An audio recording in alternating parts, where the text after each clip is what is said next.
नमस्कार। आमर cooking channel आमर रंधा घर के मुझे आपण मन के बहुत बहुत स्वागत करे छे। आज मुझे आपण मन के लगी नहीं कि आसी छे बहुत ही क्रिस्पी और मुसमुसिया बीरी बरार रेसिपी। टिके भी जदि रेसिपी पसंद आले लाइक गोटे निहाती करबे।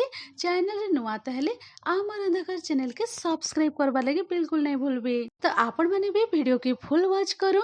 तो चलून डेरी नहीं करी कि क्रिस्पी मुसमुसिया बीरी बरार रेसिपी आरंभ करमा। इने गोटे मुई बड़ बाउल नहीं जाइली आ बाउल रे मुई 3 कप पखापाखि बीरी नहीं जाइली। आ बीरी के मुई फास्ट भल करी धुई देइथिली। धुई सारा परे मुई पानी रे भिजे की रखी देइथिली 3 ରୁ 4 घंटा पखापाखि कभर करिके। आ इने कभर खोली के मुई आपण मन के देखाई दउछे बहुत भल भाबरे बीरी फुली जाई छे। तो चलून बीरी के मुई आउ थरे धुई करी नहीं के आसुछे। आ इस साइड मुई नहीं जाइछे ब्लेंडर जार। तो चलून एबे हमें बीरी सबु के ऐड करी देमा जार भितरे रखी देमा सबु। बीरी सब आमे ब्लेंडर जार ऐड कर दमा। तो देखी पारुथिबे इने बीरी के आपण माने ग्राइंडिंग कला बेले बेसी पानी बिल्कुल भी यूज नहीं करबे।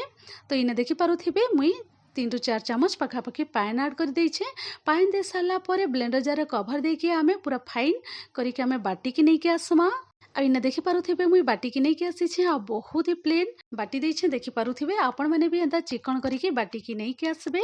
तो चलून ई बैटर के मुई गोटे बड़ बाउल रे ट्रांसफर करि दउछे। आ एंता सेम प्रोसेस रे आमे सब बीरी सब आमे बाटी की नहीं के आसमा। इने मुई आपण माने के देखि दउछे गोटे बड़ बाउल रे एंता सब बीरी सब पूरा फाइन करिके मुई बाटी की नहीं के आसी छे। तो चलून एबे आमे बिल्कुल भी इने किछि भी मुई ऐड ने करी एंता प्लेन करी आमे भल करी फेंटी देमा। तो इने मुई हैंड विस्कर सहायता रे फेंटी दउछे। आपण माने चाहिए स्पून सहायता रे बा हाथ सहायता रे भी आपण माने मिक्स करी पारबे। तो चलून पूरा बहुत भल भाबरे आमे मिसई दमा 3 ରୁ 4 मिनिट पखापाखि। आ इने मुई आपण माने के देखि दउछे 4 ରୁ 5 मिनिट पखापाखि हे जाइछे। हैंड विस्कर सहायता रे पूरा बहुत भल भाबरे मु मिसई देइछे। मिसई देई सारिला परे आमे इने ऐड करी दमा स्वाद अनुसार नून ऐड करी साला परे इने 2 टेबल स्पून मुई नहीं जाइछे सूजी छोट दाना वाला सूजी नहीं जाइछे 2 चामच पखापाखि। सूजी ऐड करी साला परे आमे नून और सूजी के बहुत भल भाबरे बीरी बैटर रे मिसई दमा। आ इने देखि पारुथिबे सूजी ऐड करी साला परे बहुत भल भाबरे मुई मिसई देइछे 3 ରୁ 4 मिनिट पखापाखि। आउ थरे आमे भल करी मिसई दमा।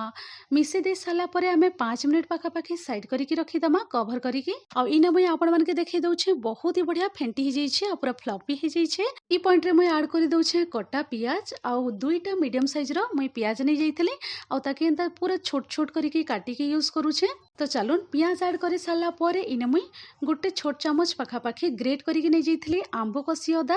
आपण माने भी बीरी बरारे आंब कसी अदा ऐड करूँ। तो चलून आंब कसी अदा ऐड करी साला परे धनिया पत्तर ऐड करी दउछे बहुत भल भाबरे धुई देइतली धुई सारिकी ताके एंता काटी के मुई ऐड करी दउछे। धनिया पत्तर ऐड करी साला परे कंचा लंका भी ऐड करी दमा। आपण माने के जितकी राग पसंद से हिसाब रे आपण माने कंचा लंका ऐड करबे। तापरे इने मुई ऐड करी दउछे भृसंग पत्तर। आपण माने भी बीरी बरारे निहाती भाबरे भृसंग पत्तर ऐड करूँ एंता काटी करी बहुत ही बढ़िया टेस्ट आएबा। भृसंग पत्र ऐड करी साला परे ई पॉइंट रे ऐड करी दउछे बेकिंग सोडा नहीं जाइछे 1/4 टीस्पून बिल्कुल भी बेसी यूज नहीं करबे। इने मुई 1/4 टीस्पून नहीं जाइछे बेकिंग सोडा ऐड करी साला परे आमे आउ थरे पूरा सब जिनिस के भल करी आमे मिसई दमा। आपण माने चाहिले हाथ सहायता रे भी मिसई पारबे। मुई इने हैंड विस्कर सहायता रे पूरा बहुत भल भाबरे मिसई दउछे आ भल करी मिसई जाइछे। देखि पारुथिबे आपण माने इने बेटर के आमे 5 मिनिट पखापाखि एंता साइड करिके रखी दमा सेट हेबार लगी।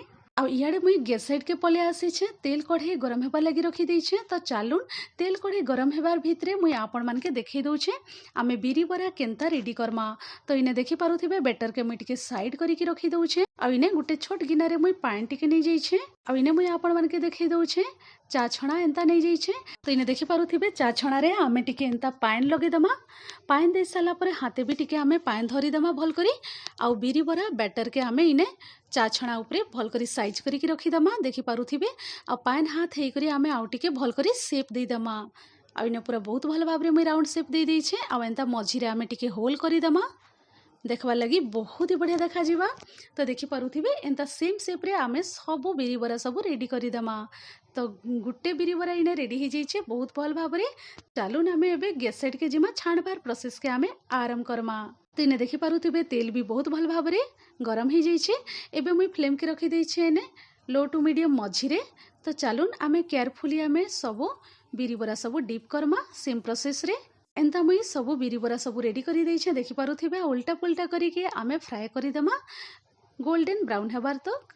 आइना आपण मानके मुई देखै दउछे बहुत भल भाबरे फ्राए हो जाइछे बिरी बरा गरमा गरम क्रिस्पी मुसमुसिया बहुत ही बढ़िया देखा जाउछे देखि पारुथिबे आपण माने।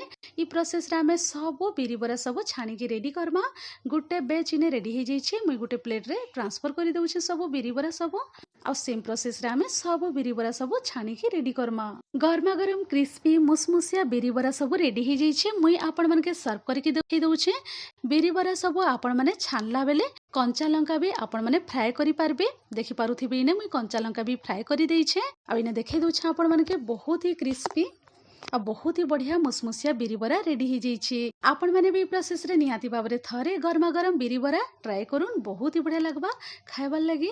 आशा करूछे आजिर मुसमुसिया बिरी बरा आपण मानके बहुत पसंद हेथिबा। टिके भी आजिर रेसिपी पसंद हेतिले लाइक गटे निहाती करबे। चैनल रे नुआ ताहेले आमार रंधाघर चैनल के सब्सक्राइब करबा लगी बिल्कुल नहीं भूलबे। तो चलून मुई रहूछे फिर एंता इजी टेस्टी सुआदिया रेसिपी ने कि आपण मानकर संगे फिर थरे मुई भेट पड़मी। Thanks for watching bye bye take care.